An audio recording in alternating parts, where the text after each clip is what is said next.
This truck is barreling through the city, and people are losing their minds because the driver's clearly out cold. There's a girl frozen in its path, right in the middle of the street. Most people would be running for their lives, but the karate master is just standing there, calling a 4-ton runaway truck a suitable foe.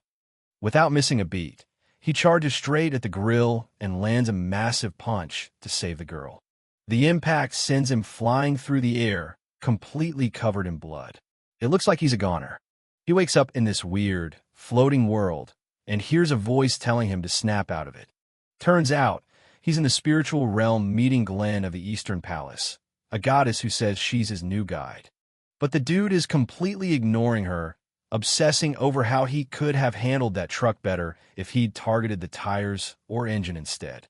Glenn's getting pretty annoyed because his internal monologue is basically blasting out loud for everyone to hear. He finally notices her standing there and just asks who the heck she is, which doesn't exactly help her mood. She tries to explain the situation while doing some boxer-size moves, but he's just sitting there critiquing her form. Once he hears he's going to a fantasy world full of monsters, his whole attitude shifts. To him, a world full of deadly monsters isn't a nightmare. It's the ultimate training ground to perfect his karate. He spent his life fighting all kinds of crazy opponents around the globe, so he figures he's ready for whatever this place throws at him. Glenn mentions that as a transmigrator, he's supposed to get a cheat skill to help him survive. She looks all hyped up, asking if that sounds like a sweet deal. He just gives her a cold no thanks. He says gaining power he didn't work for would make his whole life's training meaningless. Then he just jumps straight into the next world. He vanishes into the light, leaving Glenn behind to wonder why she got stuck with such a weirdo. He wakes up on the other side, his vision slowly coming back into focus as he realizes he's in a new place. He finds himself in the middle of some ruins surrounded by bodies, wondering what the heck is going on.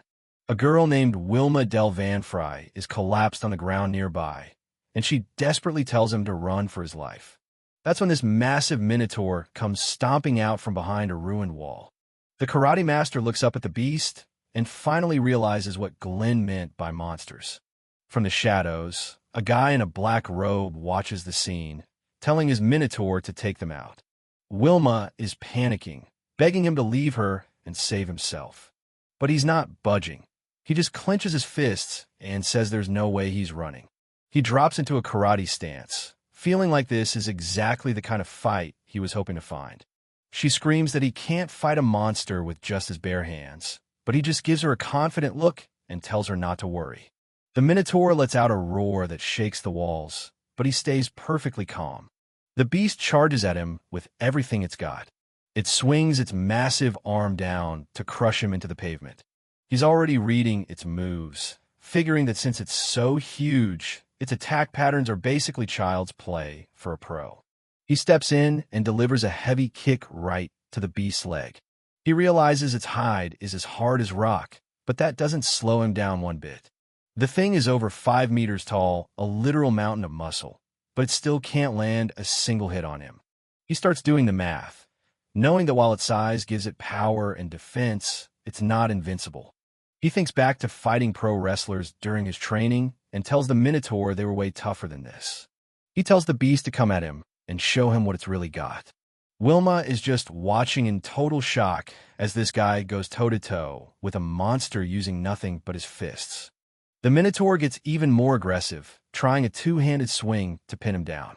He blocks the strike effortlessly, telling the monster it's still not good enough to beat him. He winds up for a counter, realizing that the beast's massive size is actually a weakness his karate can exploit. He moves in close, delivering a flurry of precise strikes to the beast's vital points, from the solar plexus to the throat. One final, devastating blow to the Adam's apple completely shuts down the monster's breathing. The karate master finishes the combination with a brutal kick to the groin, proving that against a humanoid frame, karate is the ultimate weapon. With one last massive punch, the Minotaur is sent crashing into the rubble, defeated for good. Wilma can barely believe her eyes. This guy just took down a high-level monster with nothing but his bare hands. But they're not alone. A mysterious man in a black robe steps out from the shadows, intrigued by what he just witnessed. The magician recognizes the style as karate and correctly guesses that he's dealing with an otherworld transmigrator. He activates a dark magical gauntlet, his eyes glowing with a sinister intent as he prepares for a potential confrontation. Wilma recognizes the artifact as the Gauntlet of Asmaful, a legendary and dangerous item that makes the magician even more of a threat. Instead of attacking, the magician decides to retreat, floating away while promising they'll meet again. He calls our hero a white-robed planeswalker, leaving him with a cryptic warning as he disappears. He's gone in a flash, leaving the two of them alone in the ruined castle. The karate master stands amidst the wreckage, finally letting the adrenaline settle as he looks around. He thinks back on the fight with the Minotaur and the encounter with the black-robed magician, realizing this world is full of powerful foes. The thought of so many strong opponents waiting for him is both terrifying and exhilarating. He realizes that in a world like this, he's the one who's going to be the most unusual customer. Wilma finally snaps out of her shock and asks if he's actually a knight of the castle, which he quickly denies. Suddenly, a shout of "Princess!" echoes through the courtyard as someone else arrives on the scene. A veteran knight named Gades bursts in, looking frantic as he searches for Wilma. He stops dead in his tracks when he sees the bodies of his fallen comrades and the sheer scale of the destruction. Gades spots the karate master standing over the princess and immediately draws his sword, assuming the worst. He charges forward, calling him a cur and ordering him to get away from her highness. The old knight is ready to strike, but Wilma jumps in between them, screaming for him to stop at once. She explains that he's not an enemy and actually saved her life by defeating the monster. Gades is skeptical, but Wilma insists that this man is a hero who deserves their respect. Later that night, the karate master sits alone, looking up at the two moons in the sky and finally letting it sink in that he's in another world. Suddenly, Glenn appears out of nowhere, annoyed that he's already forgotten about her. He's completely forgotten who she is, which sends the goddess into another fit of rage. She chews him out for getting into a fight with a minotaur without any cheat skills, worried he would have died right away. He asks why he was even summoned here in the first place, but even Glenn isn't entirely sure of the reason. She says there's no demon lord to defeat right now, but there must be some greater purpose behind his arrival. Glenn tells him to just follow his heart for now, though she warns him to be more careful moving forward. She waves goodbye and vanishes, leaving him alone just as Wilma approaches to thank him again. She's clearly nervous and starts fidgeting, trying to find the right words to talk to him. She finally blurts out a question, asking if he thinks she could ever learn to move like he does. She thinks the way he defeated the Minotaur barehanded was just too cool to even put into words. Wilma gets all up in his face, demanding to know what kind of training he did and what class of skill she needs to learn. She's so desperate for answers that she starts pulling on his GI, making him tell her where he's from. She realizes she's making a scene and gets completely flustered, embarrassed by her own sudden outburst. Wilma and the karate master look a bit flustered as Gades approaches. The princess blushes and takes her leave for the night. Gades admits he looks fine because her highness used a healing spell on him. The veteran knight offers to show the noble transmigrator to the guest rooms. The karate master is shocked he knows that term, but Gades says he's met another one before. A few days pass as they continue their journey toward the seat of power. Wilma introduces herself as the kingdom's 8th princess while they head for the capital. They travel in a carriage pulled by giant bird-like creatures. She mentions her father, the king, is currently away but should return soon. The conversation turns to the karate master's hometown in a country called Japan. He tries to explain the history of karate, but Wilma's excited reaction makes it difficult. Gades estimates they'll reach the royal castle before evening falls. He warns them that Duke Holland has already arranged a welcoming banquet. Wilma looks out the window as the landscape shifts toward the city. They pass through a bustling, though somewhat dilapidated, town outside the gates. It's the district where demi-humans like orcs and elves live. The martial artist wonders if he'd have to change his training to teach karate to non-humans. The carriage finally rolls through the massive castle entrance. The princess is still impressed by the sight of the palace, no matter how often she sees it. They make their way through the grand halls of the royal residence. A stout man with a thick mustache welcomes the plain walker to the capital. Duke Holland introduces himself, using the same title the magician did. He claims to be honored to meet another visitor from another world. Holland immediately pivots to mocking the master's karate GI, calling it shabby. He jokes about how much the white fabric stands out in such a grand hall. Wilma snaps, telling the Duke he's being rude to the man who saved her life. The nobleman just sneers, reminding her she's just the daughter of a half-elf. He gestures to the feast, telling his guests to enjoy the high-class food and alcohol. Holland adds a backhanded comment about not minding the pitiful clothes. The protagonist realizes that being a transmigrator doesn't win you many friends among the elite. He sees Wilma's frustrated expression and decides he's had enough of staying quiet. He suddenly steps forward and drops into a formal posture, shocking the crowd. He explains that his white uniform is a symbol of honesty and selflessness used in sacred rituals. To him, facing overwhelming power requires humility and a body devoted to battle. He prepares to perform a traditional bow. He lowers himself to the floor in front of the stunned nobles. He tells them this pose represents the ultimate respect for one's opponent. His gaze sharpens as he explains this is the uniform of a man ready to die at any moment. The sheer pressure of his presence makes the Duke physically struggle for air. This Zarii isn't an act of submission, but a vow to use every ounce of his strength. He makes it clear he's prepared to take on everyone in the room if he has to.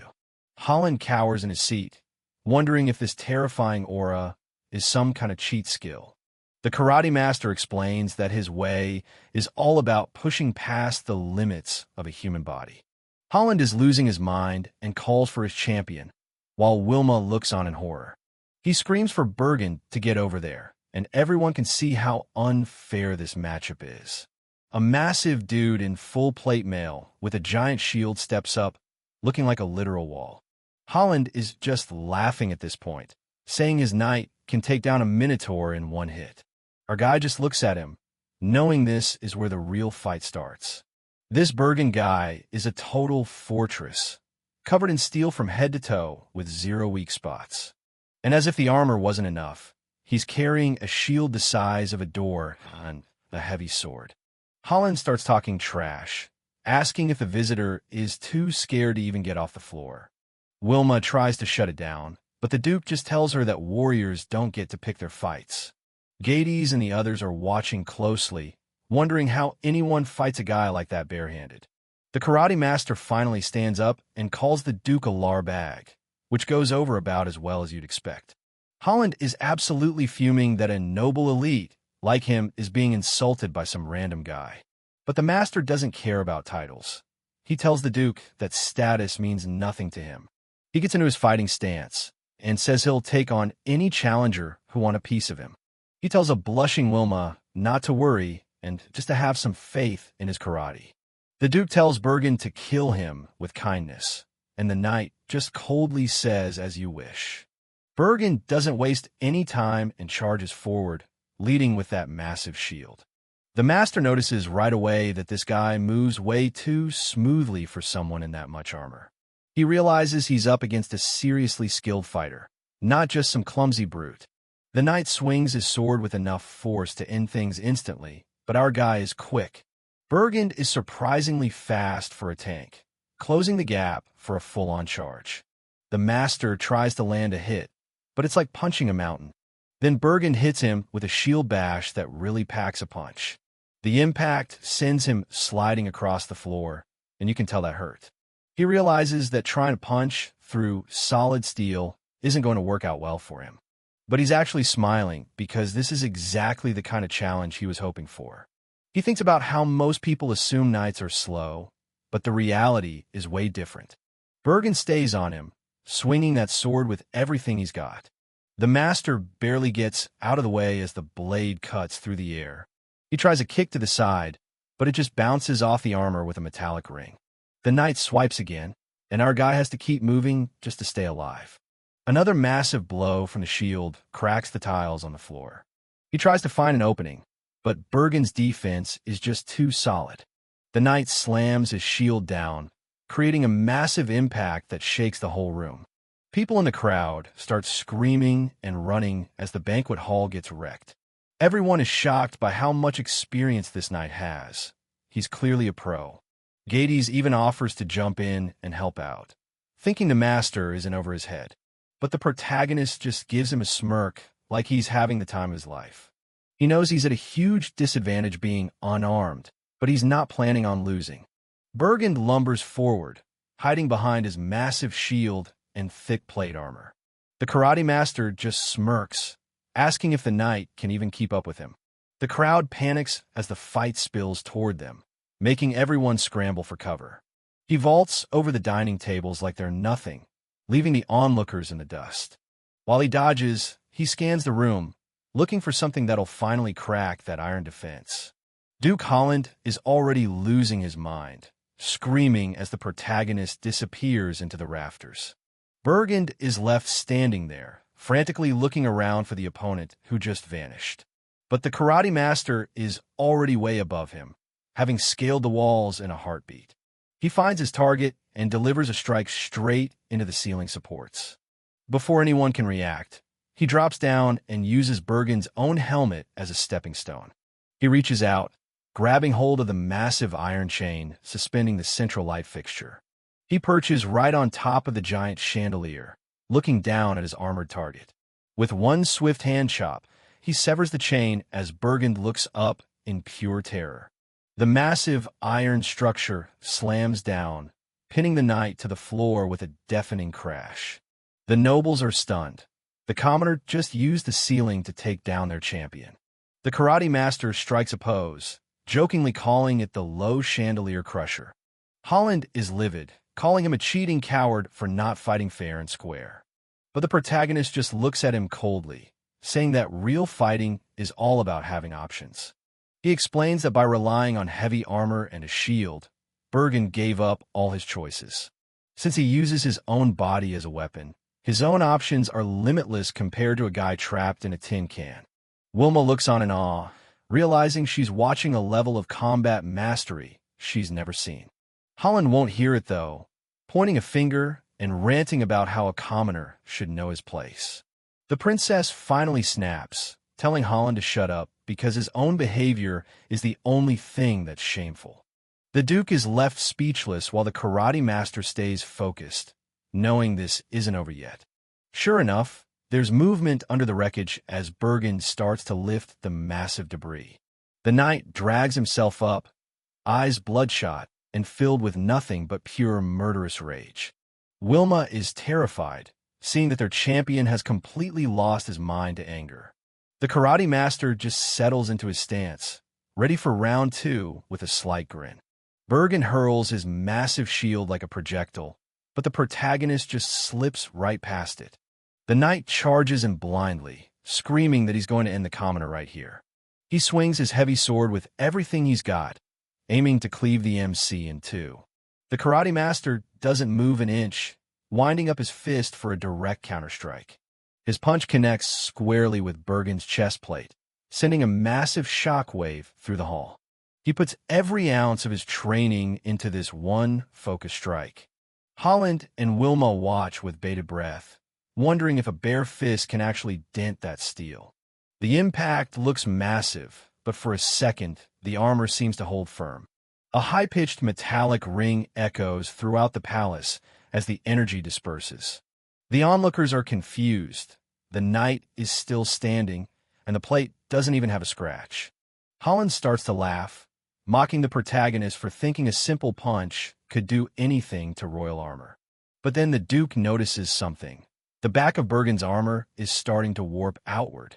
A massive burst of pressure explodes through the knight's back plate as the shockwave finally passes through. Bergen collapses instantly, blood spraying from his helmet as the karate master slides back into neutral stance.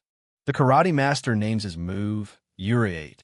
He explains it's a double-hit technique where the force passes straight through the target's body. Bergen is in bad shape, coughing up blood as the protagonist casually apologizes for not being able to hold back his strength.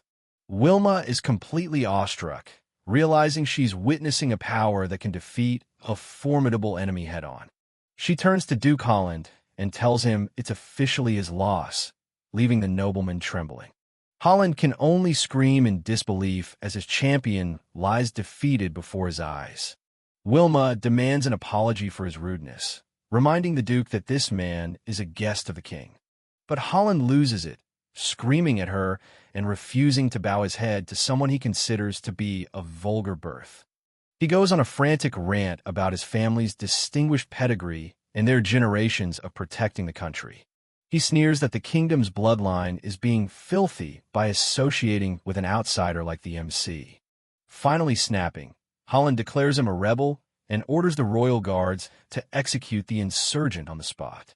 In an instant, the karate master is surrounded by a ring of heavily armed soldiers. He notes how fast they move to trap him, while accusing Holland of preparing this ambush in advance. The MC thanks the princess for taking care of him, but tells her he has no intention of causing her more trouble. With a fierce grin, he makes it clear he's not enough of a saint to play the obedient dog when threatened. The first guard charges, only to get a powerful kick slammed right into his shield. Before they can regroup, the MC delivers a lightning-fast strike that drops another soldier instantly. He leaps into the air, grabbing one of the guards before they can even process what's happening. With a brutal slam, he puts the man face first into the floor and proceeds to stomp out the next one. The remaining guards hesitate, while their commander desperately shouts for them to keep him surrounded. The karate master just keeps moving, charging back into the fray with a wild smile. The guards can't even process his speed, looking around in total confusion as he disappears from sight. He delivers a crushing blow that rings out against the guard's helmet like a massive bell. Surrounded or not, the MC stays low and focused, ready to dismantle the entire squad. He sends another soldier flying with a precise strike through their defenses.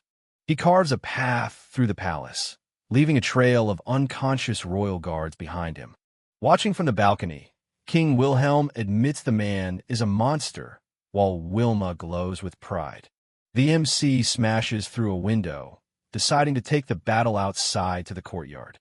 He lands gracefully on the grass as more reinforcements scramble to catch him.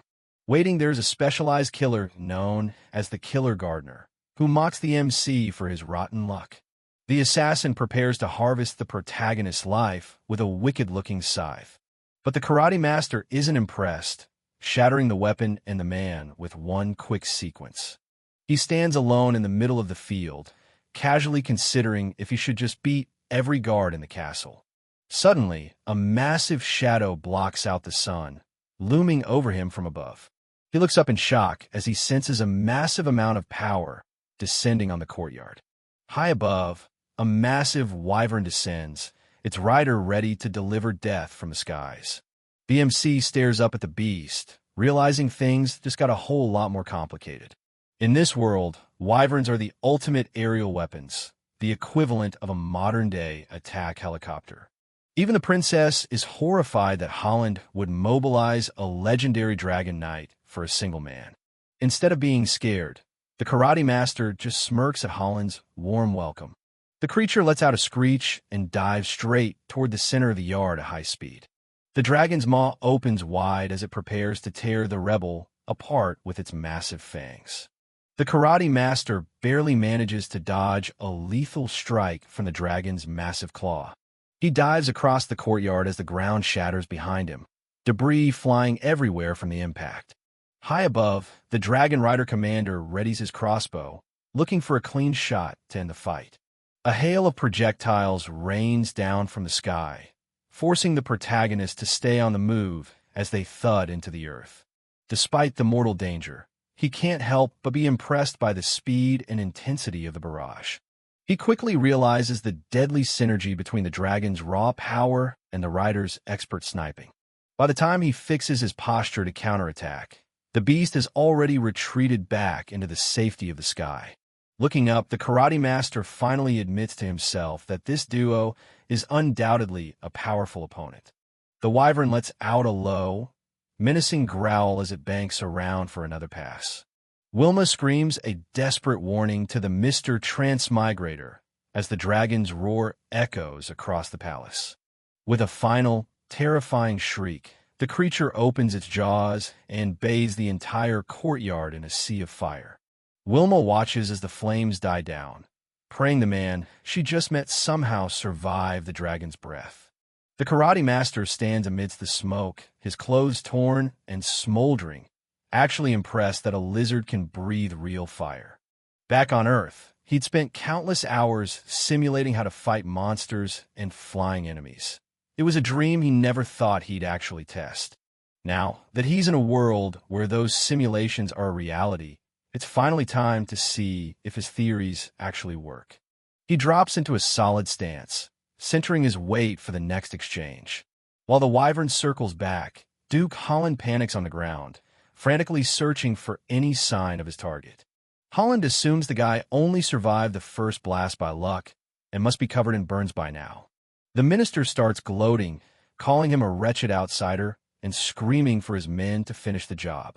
But the karate master doesn't even flinch. He's just waiting for the perfect moment to move. High above, the Dragon Rider commander looks down at his opponent with absolute contempt. The wyvern lets out a low growl, its eyes locked onto the small human below as it prepares to dive. The commander shouts that this time, there's no way he's missing his mark. He watches the incoming wall of heat, timing his movement down to the millisecond. Instead of dodging, he initiates a mawashi yuke, rotating his arms in a powerful, circular motion. He literally parries the stream of fire, forcing the heat to swirl around him without touching his skin. It's a secret karate technique. Once you master the redirection of force, even something as shapeless as fire can be swept aside. He stands in the middle of the scorched earth, completely untouched by the blast that should have turned him to ash. He stares right up at the commander, his eyes making it clear that he's already figured out the dragon's entire rhythm. With a sudden burst of speed, he starts moving through the lingering smoke. The wyvern tries to snap at him, but he's already gone, leaving the rider scrambling to keep track. He realizes the rider's strategy is simple: flush the enemy out with a big attack and then strike where they flee. But by staying close and moving with precision, he creates an opening the commander never anticipated. He launches himself off the ground, soaring high into the air toward the massive beast. He closes the distance in an instant, asking the stunned rider if he's ever had to fight a man hand-to-hand in midair. He slams onto the wyvern's back, the weight of the impact shaking the flying creature. As the beast lets out a pain screech, he gets to work, grabbing hold of its neck and wing. Flying is a delicate balance of physics, and he knows that if he locks the right joints, this dragon is going down. He wraps his arms and legs around the wing, locking it into a tight submission hold. Down below, Holland and the guards realize something is very wrong as their ultimate weapon starts tumbling out of the sky. He tightens the grip, calling it a surefire kill as the wyvern loses all control. It's the armbar wyvern takedown, a move that definitely wasn't in any martial arts manual back home. They smash into the palace walls with a deafening crash, sending rubble flying everywhere. The rider is tossed aside like a rag doll, leaving Holland shaking in terror at the sheer destruction. Duke Holland is so terrified he's actually pissed himself, staring up at the man who just brought down a dragon with his bare hands. He lets out a massive roar, challenging anyone else who thinks they have what it takes to stop him. The royal guards are frozen in place, their weapons rattling as they realize they're facing a literal monster in human skin. He's ready to keep going, daring the soldiers to make a move since they're clearly not going to surrender. Suddenly, a booming voice echoes across the courtyard, commanding everyone to stand down immediately. King Wilhelm himself steps forward, ordering his men to lower their weapons and apologizing for the minister's absolute stupidity. Princess Wilma rushes toward him, relieved to see her father has finally arrived to stop the madness.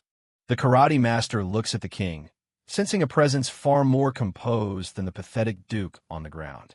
He lowers his guard, recognizing the authority of the man who just saved what was left of his palace.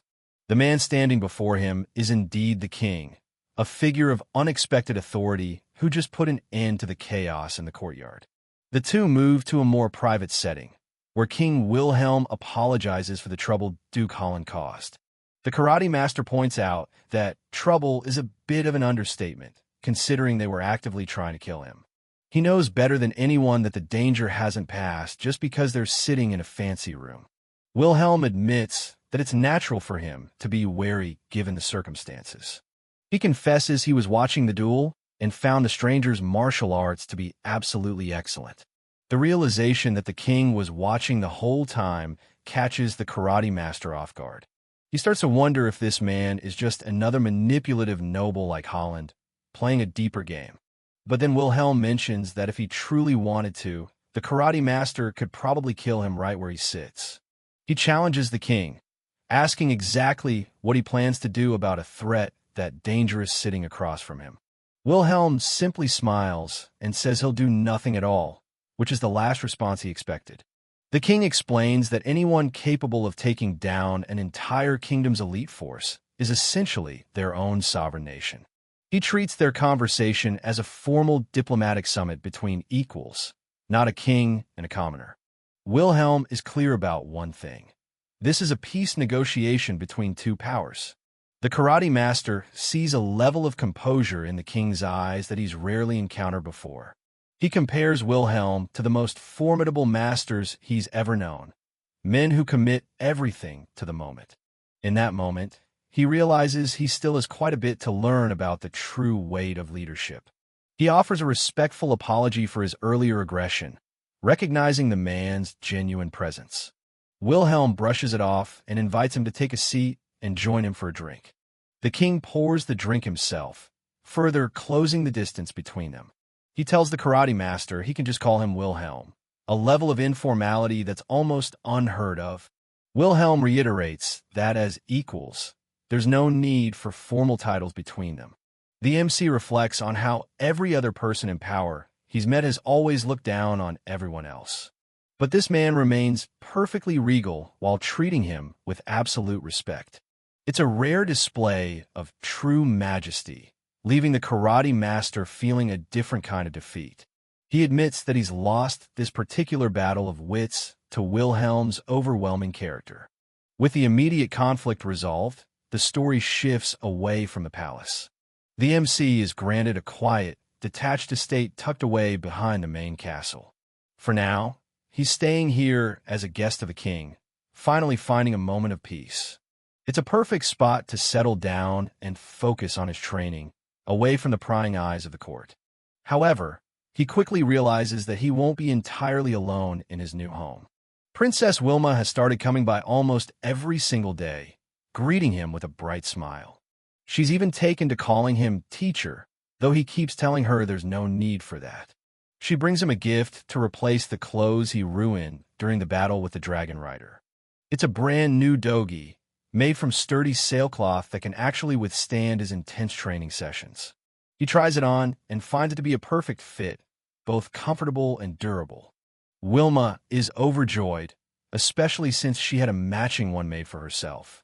The MC is hesitant to take on a pupil so soon, but her enthusiasm is hard to argue with. This reminds him of his talk with Wilhelm, who explained the history of transmigrators in this world. It turns out that powerful beings from other worlds once fought against the demon lord to save this land. But their presence caused a major shift in the balance of power, as they could handle threats the ruling class couldn't. Because of that, the nobility began to fear them, and transmigrators were eventually viewed as threats themselves. King Wilhelm explains that individuals powerful enough to slay a demon lord are a source of terror, as there is no guarantee they won't eventually endanger society. He clarifies that it's not just about nobles fearing for their status. Transmigrators possess the power to compromise the very integrity of the world. The karate master firmly states he has no intention of causing such chaos, and the king admits he's inclined to believe him. Wilhelm wonders aloud if a person who gains the power to turn the world on its head could actually manage to stay sane. Returning to the present, the king asks the karate master what his actual plans are for his life in this new land. The karate master recalls his encounter with Glenn of the Eastern Palace, who wasn't even sure why he was summoned to this world. He muses on whether he's destined to fight a demon lord like the transmigrators before him, or if he must find a new purpose. His thoughts are interrupted by Wilma Del Vanfry, who is gasping in awe at the sheer brilliance of his karate. The two are deep in training at his private estate, with Wilma showing a surprising amount of dedication to the art. She is fascinated by the concept of the free-flying fist, a power that relies on oneself rather than weapons or royal authority. With eyes full of admiration, she asks her teacher if karate isn't truly the most incredible thing in existence. The karate master is momentarily caught off guard by the princess's intense enthusiasm and her unwavering belief in him. He decides to push aside his doubts, realizing that Budo, the way of martial arts, remains the same even in this fantasy world. Wilma is already dreaming of slaying minotaurs barehanded, while he tries to gently insist she stop calling him teacher or grandmaster. Princess Wilma takes everyone for a stroll through the bustling Vanfry castle town. The locals absolutely adore her, with market vendors offering up fresh fruit just to see her smile. Gades and the karate master watch from behind, with even the master surprised by her immense popularity.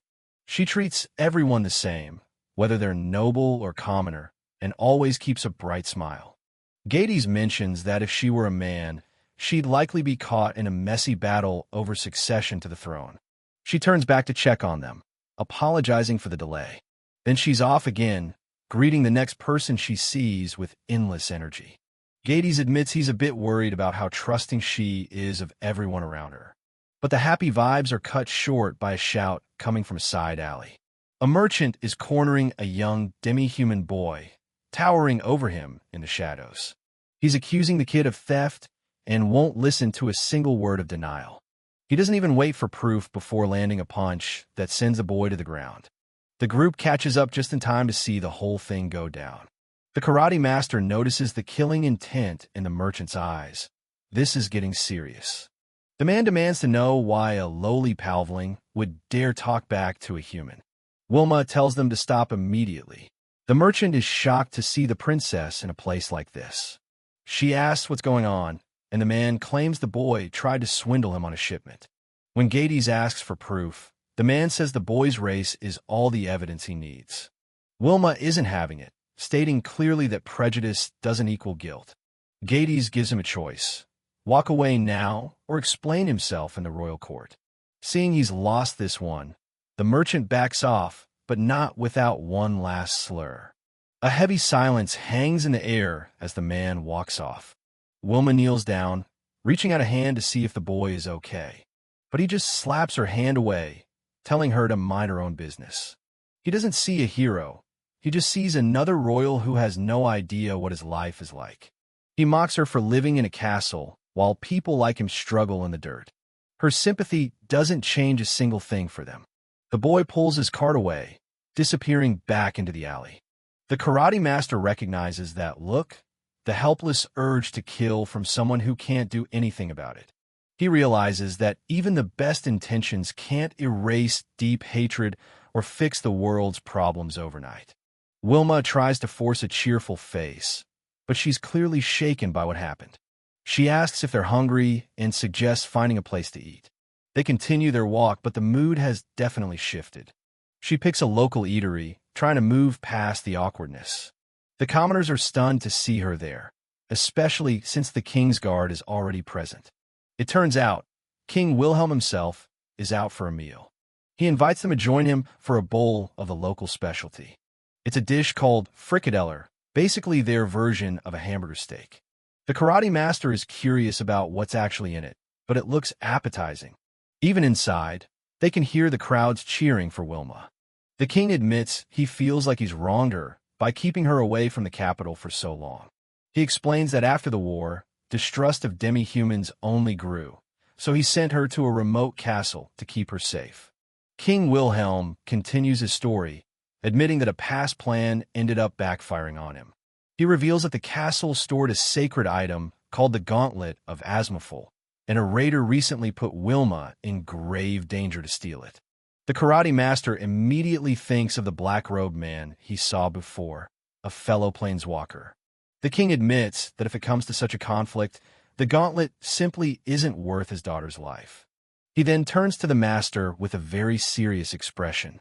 Out of nowhere, he asks the master to take Wilma as his bride, causing the man to nearly choke on his drink. Wilma is completely stunned, her face turning a deep shade of red. While the master is busy coughing, she tries to process the sudden and unexpected proposal.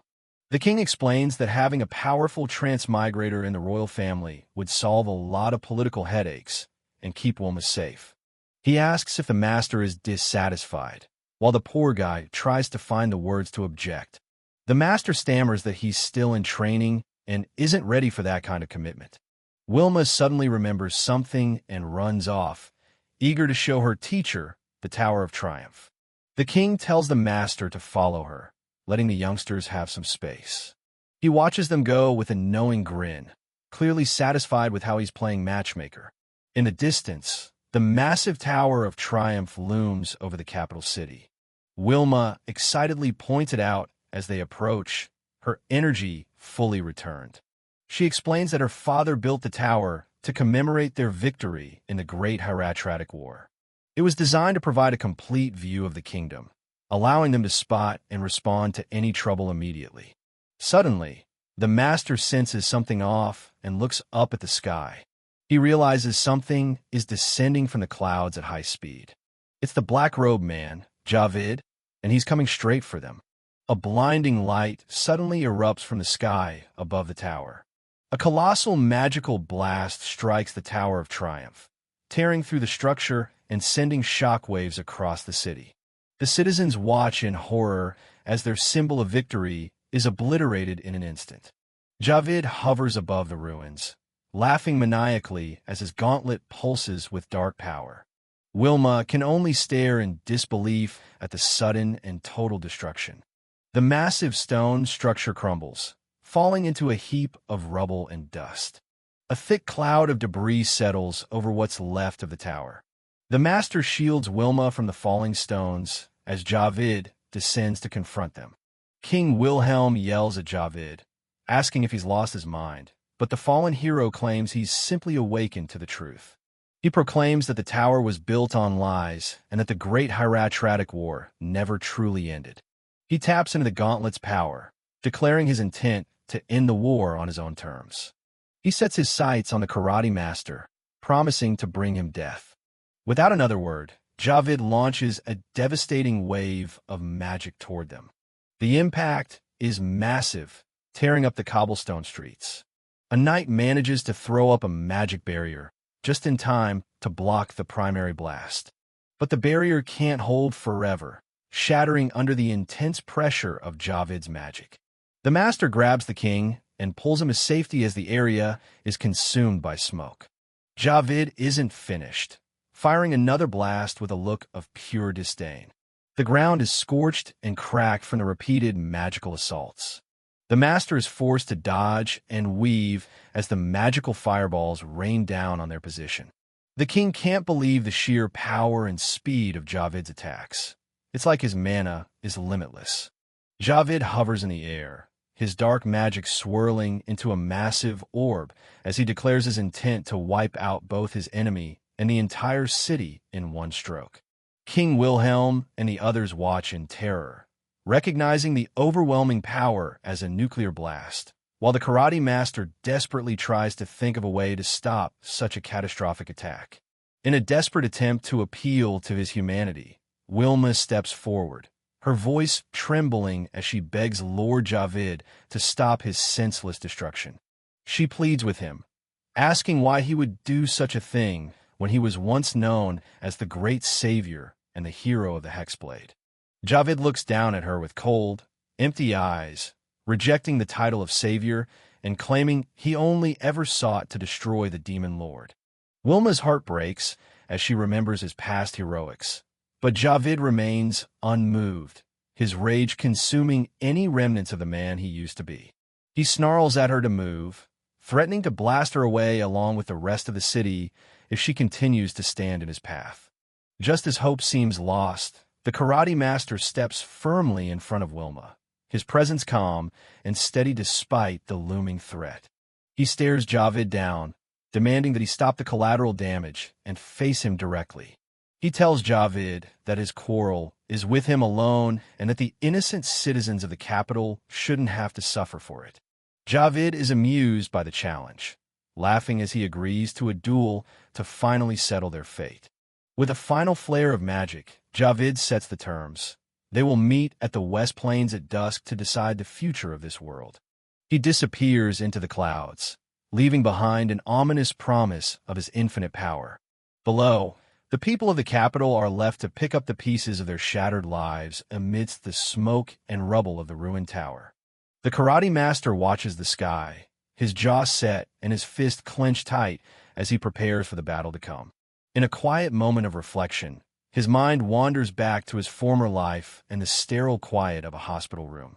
He remembers sitting by a bedside, the weight of his helplessness more painful than any physical wound. In that past life, he had clenched a string of prayer beads, his knuckles white as he sought a miracle that wouldn't come. He had spent countless hours praying for an elderly man, perhaps the one who had taught him everything he knew about life and combat. But the thread of life is fragile, and the snapping of his prayer beads marked the moment his world changed forever. Alone in that hospital room, he had bowed his head in grief, a master of combat who could not fight off the inevitability of death. The karate master is completely locked in. He sits alone in the quiet, staring out at the moon as the big fight looms. His mind is a bit of a mess with old memories, but he's trying to find his center. He clenches his teeth, focused on the task at hand. He wonders if his karate can really bridge the gap against a literal god-tier opponent. Glenn of the Eastern Palace suddenly appears, warning him that Javid is the real deal. She explains that Javid's cheat skill lets him spam high-level magic without any effort. She offers him a power-up, saying going in unarmed is basically a death sentence. He stays silent, refusing to take the easy way out. The karate master just walks right past her, leaving the goddess standing there in shock. He tells her his life was already forfeit the day he dedicated himself to the martial arts. She can't believe it, calling him a total dolt for turning down her help. He steps out of the room, ready to face whatever's waiting. King Wilhelm and his escort are already standing by the carriage to take him to the plains. They set off across the open country, heading straight for the duel. Inside, Wilma tells him about how Javid used to be a kind hero who comforted her as a kid. She remembers how she could only watch and shake with fear when he turned on the kingdom. But she's done hiding. She wants to be able to stand on her own 2 feet next time. She grips her dress, showing she's serious about changing herself. She asks if karate is really about facing your enemies boldly without any weapons. He's actually impressed. She's already figured out the soul of his style. He tells her she's exactly right. He promises that once he's finished with Javid, he'll start teaching her the right way to fight. They finally pull up to the duel site, where Javid is already waiting in the distance. The fallen hero is just standing there with his arms crossed, looking completely unimpressed. He's actually a bit surprised the MC didn't just run away while he had the chance. The two of them face off in the middle of the field as the tension spikes. Javid starts rambling about how he came to this world 15 years ago to slay the demon lord. To him, the MC is just another pawn the gods dropped in to stop him. The karate master just wants to know why a savior would suddenly want to destroy everything. Javid tells him he wouldn't get it since he's brand new to this world. He explains that killing the demon lord didn't actually fix anything or make people happy. He saw the slums and how the powerful just keep stealing from those who have nothing. It's the exact same rot he saw in their original homeworld. He realizes that all the friends he lost died for a peace that's basically a lie. Now he wants the power to reach out and change the world himself. He's convinced that, with his power, he can just rebuild society from the ground up. He claims he can override the fate of the gods and kill anyone else who crossed over. The karate master takes his stance, noting that they might be similar, but their paths are different. He readies himself, feeling the massive magical pressure coming off Javid. The spectators can barely stand to watch, and Wilma prays for her new teacher to pull through. The king gives the signal to start. The gong sounds, and the fight is on. Javid fires off a massive magic circle, ready to end things. He screams for the karate master to perish, pouring everything into one final blast. But the master doesn't budge. He lunges forward, closing the distance in the blink of an eye. His fist connects right with Javid's jaw. The impact is brutal, snapping the hero's head back and shattering his focus. Everyone in the crowd is completely floored. No one expected a punch to do that much damage. It's the oizuki, a fundamental lunging punch that uses every bit of the body's momentum. By shifting his weight forward, the master turns his entire body into a projectile. In the hands of a pro, even someone 10 meters away is already in range. Javid hits the dirt hard as the magical pressure finally lifts. The king steps in and calls it. The match is over. Javid is barely holding it together, looking absolutely manic as he stares down the man who beat him. He spits out a final threat, promising to come back and tear the karate master to pieces. With a burst of mana, he vanishes, leaving the field behind. Wilma doesn't waste a second, sprinting over and burying her face in the master's chest. He just looks on, knowing deep down he only got that hit in because he caught Javid off guard. The next morning, the karate master is already packed and ready to hit the road. He tells Wilma that staying in the palace will only bring Javid's wrath down on the innocent. She reminds him of his promise to teach her how to fight. But he turns her down, saying he's not even qualified to teach anyone right now. He admits he almost folded and took a cheat skill because he was scared. He needs to get stronger the right way before he can face Javid again. Wilma isn't taking no for an answer. She begs him to let her come along on his journey. He shuts her down instantly, telling her it's way too dangerous for her. Plus, she's a princess. She has duties here that don't involve wandering the world. His final answer is a hard no, and it cuts her deep. She runs off in a fit of tears, leaving the master alone with his thoughts. Glenn of the Eastern Palace pops back in, mocking him for being so cold to the poor girl. She tells him to have a little more faith in himself and the reason he was brought here. She wants him to keep walking his own path, no matter how tough it gets. Before she goes, she tells him about a sacred item called the Gauntlet of Asmaful. It turns out Javid only has one half of the set. The other gauntlet is hidden somewhere in this world, and Javid will do anything to get his hands on it. Glenn gives him a final blessing, leaving his future entirely in his own hands. Later that night, the karate master tries to sneak out, but someone is already waiting for him on the stairs. It's Wilma, and she's ditched her royal gown for some actual adventuring gear. She tells him she's going on this journey, whether he likes it or not. She's officially ready to give up her title just to stay by his side. He's still trying to talk some sense into her, but she's not listening. That's when Gades shows up, towering over them with a look that could kill. Wilma starts panicking, but the old knight just looks at her and asks if she's really becoming his student. Wilma is caught completely off guard by Gades' sudden appearance. The old knight stands tall in the moonlit courtyard, towering over the pair. But instead of stopping them, he tells Wilma that this journey is exactly what she needs for her future and the kingdoms. He warns that great trials are coming to this land, and they're only just beginning. To survive what's next, he tells her she has to see the world and learn to face her true self.